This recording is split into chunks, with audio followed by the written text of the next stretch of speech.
তার পরিবর্তে মমতা বন্দ্যোপাধ্যায় তার মাগুলোকে 1000 টাকার লক্ষ্মীর ভাণ্ডার দিয়ে বলছে এটা তুমি চুপ থাকো।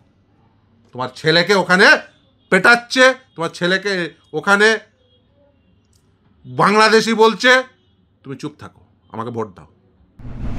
গত 22শে এপ্রিল থেকে বাইপাসের ধারের এক হাসপাতালে পার্থ চ্যাটার্জি 8 তলায় শুয়ে থাকে, তাকে ভিআইপি ট্রিটমেন্ট দিয়েছে যাতে ও সব কথা না বলা যায় সিবিআইকে। দেখুন, বামরা মহাশূন্যে গেছে বলেই আজকে বিজেপি শাসিত রাজ্যগুলোতে এইভাবে বাঙালি মুসলিমদের উপরে অত্যাচার হচ্ছে। সিসিটিভিগুলো ভালো করে রেখে দিতে বলবেন আর এন টেগরের ওই যারা কর্তৃপক্ষ আছে। 22/4/2025 থেকে ওই আর এন টেগরে শুয়ে আছে 8 তলায়। আর সন্ধ্যাবেলায় কি সব হয় ওটা আর বলছি না। দাদা, একেবারে অন্য প্রসঙ্গে আসবো। আজকে একেবারে বাঙালিদের বাঁচাতে রাজপথে মুখ্যমন্ত্রী মমতা বন্দ্যোপাধ্যায় এবং অভিষেক ব্যানার্জি তারা স্পষ্টত বলছেন যে বামরা তো মহাশূন্যে চলে গেছে। বলতে হচ্ছে কেন যে বামরা এক হয়ে গেছে? তাই জন্য দেখুন, বামরা মহাশূন্যে গেছে বলেই আজকে বিজেপি শাসিত রাজ্যগুলোতে এইভাবে বাঙালি মুসলিমদের উপরে অত্যাচার হচ্ছে। শুধু নিজে জেলের বাইরে থাকবো বলে মিমিউ করলে হবে? এই রাজ্যের লোকগুলো কেন পরিযায়ী শ্রমিক হয়ে যাচ্ছে? মুর্শিদাবাদের ছেলে, মালদার ছেলে, নদিয়ার ছেলে, বীরভূমের ছেলে কেন বাইরের রাজ্যে গিয়ে পরিযায়ী শ্রমিক হবে বলুন তো? রাজ্যের মুখ্যমন্ত্রীর নাম বুদ্ধদেব ভট্টাচার্য হতো, আজ সিঙ্গুরে টাটার কারখানা হতো। আজ রাজারহাটের চেহারা কি হতো? আজও সিঙ্গুরে এই হুগলি জেলায় একটা আস্ত টাটানগর দেখতেন, জামশেদপুর দেখতেন, লক্ষ লক্ষ ছেলে মেয়ে এখানে কাজ করত, কাউকে পরিযায়ী শ্রমিক হতে হতো না। প্রতি বছর এসএসসি হতো, প্রতি বছর টেট হতো, কাউকে সোনার কাজ করতে গুজরাট যেতে হতো না। প্রত্যেকের বাড়িতে ন্যূনতম 50,000 টাকা মাসে ইনকাম করা তরতাজা যুবক থাকতো। মায়ের রান্না করা গরম ভাত খেয়ে এসে সিঙ্গুরে কারখানায় কাজ করতে ঢুকতো, রাজারহাটে আইটিতে কাজ করতে ঢুকতো, রাজারহাটের ফাইন্যান্সিয়াল হাবে কাজ করতে ঢুকতো। যারা সেমি স্কিল তারা কাজ করত, অ্যান্সিলারি শিল্প হতো সেখানে কাজ করত। প্রতিটি বাড়িতে ন্যূনতম 50,000 টাকা মাইনের তরতাজা যুবক থাকতো। মমতা ব্যানার্জি এই স্বপ্নগুলোকে সব টুটি চেপে মেরেছে।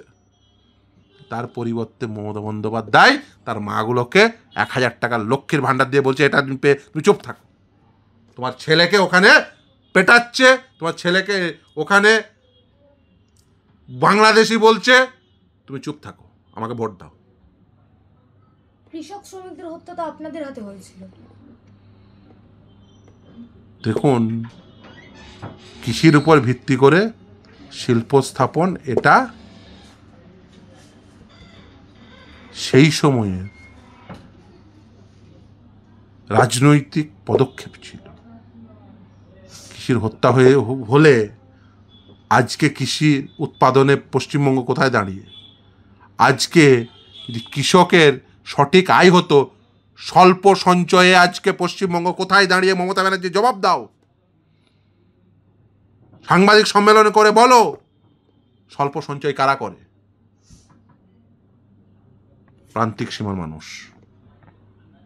বুদ্ধদেব ভট্টাচার্য মুখ্যমন্ত্রী, স্বল্প সঞ্চয়ে পশ্চিমবঙ্গ নাম্বার 1।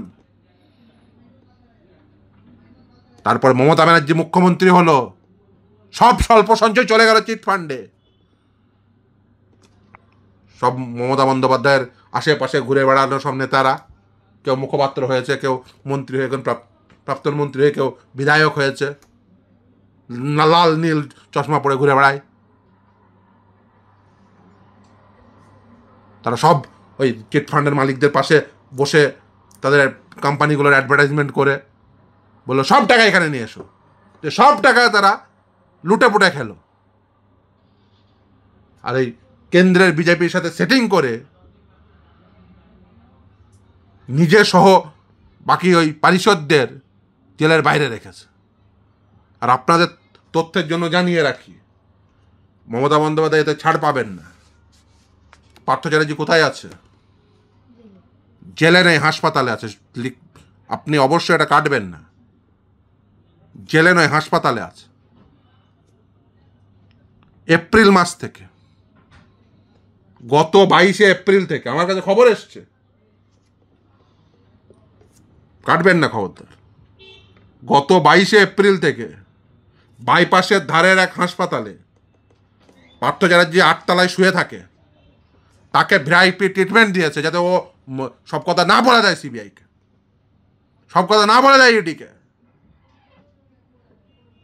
বাইপাসের ধারে একটি হাসপাতালের 8 তলায় ভিআইপি ট্রিটমেন্ট দেয়।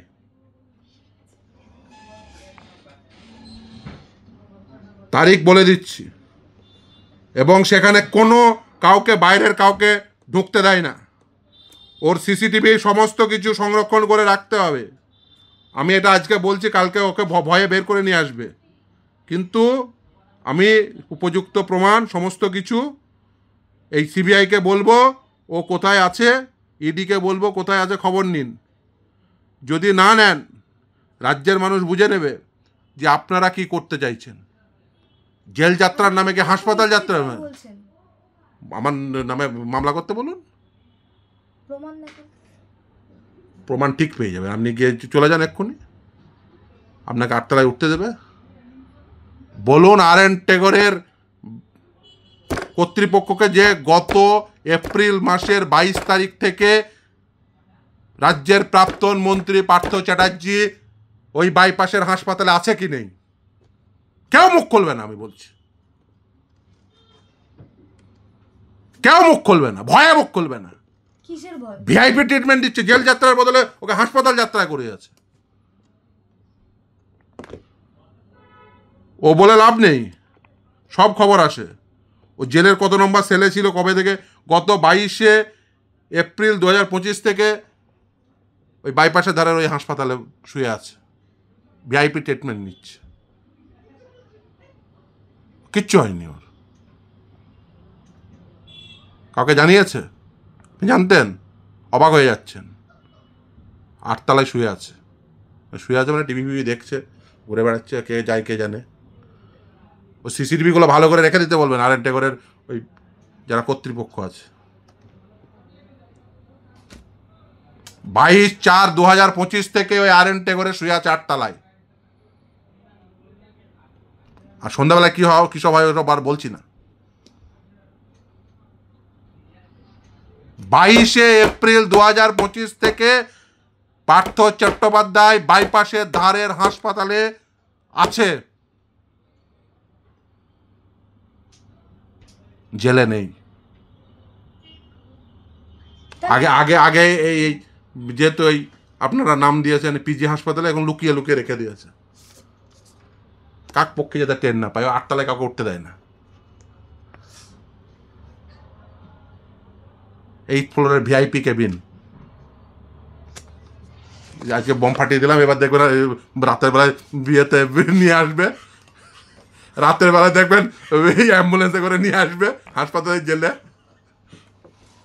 কিন্তু দাদা একেবারে আপনি যেমনটা এক্ষুনি বললেন তৃণমূল বিজেপি সেটিং, সেই জায়গায় তো মুখ্যমন্ত্রী একেবারে গত 22শে এপ্রিল 2000 বলছি যে এই যে জেলের মন্ত্রীকে, রাজ্য কে চালায়, গত 22শে এপ্রিল 2025 থেকে পার্থ চ্যাটার্জি কোথায় আছে, কি হয়েছে, কোথায় আছে, কি হয়েছে, মমতা ব্যানার্জিকে জিজ্ঞাসা করবেন, ওর দলের নেতাদের জিজ্ঞাসা করবেন। পালিয়ে যাবে সব কটা। বলেন ফিরদৌস শামীম বলেছে যে 22শে এপ্রিল থেকে পার্থ চ্যাটার্জি বাইপাসের হাসপাতালে আছে, 8 তলায়। আরে মমতা ব্যানার্জি কোনো কিছু একটা ডকুমেন্ট সই করে এমনি ঘুরে সেই ডকুমেন্ট ফিরদৌস শামীমের কাছে চলে আসে। আর পার্থ চ্যাটার্জি ওই রকম একটা হেভিওয়েট লোক আটতলায় গিয়ে শুয়ে আছে, খবর আসবে না? এটা হয়? এটা আইন বিরুদ্ধ কাজ না? মুখ্যমন্ত্রী তো বারংবার বলে তিনি আইন মেনে কাজ করেন। 2 নম্বরই করলে সেই ডকুমেন্ট যে কোনোভাবে পেতে পারেন, কোনো অসুবিধা নেই। আপনি 2 নম্বরই কাজ যদি কোথাও হয়, সেই 2 নম্বরই কাজের ডকুমেন্ট আপনি যে কোনোভাবে পেতে পারেন।